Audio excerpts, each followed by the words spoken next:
someone comes to you and they're like, hey, I want to work in broadcasting. I want to be a Yeah. commentator. I want to be an interviewer. I want to be a whatever.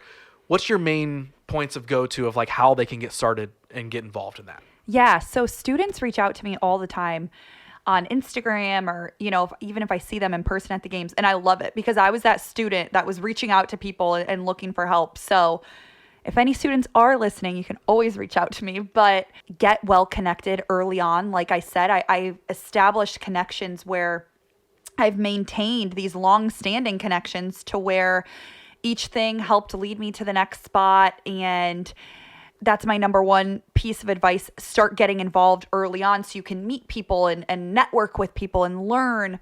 Internships are huge in college.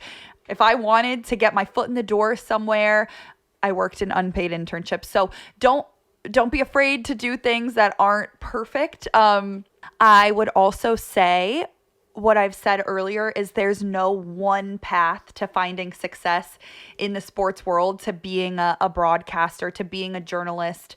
There are all these different opportunities and routes you can take. And if I can be an example of that, it's that, I've kind of curated this variety, like we've talked about, of things that I do that have put me in a place where I get to do a little bit of everything. So don't be afraid to take an avenue that you thought maybe you weren't going to take. Like I said, don't be afraid to put in the work. Be prepared that you're going to have to put in the work. One thing I will say though is there's nothing more fulfilling than waking up every day and loving what you do.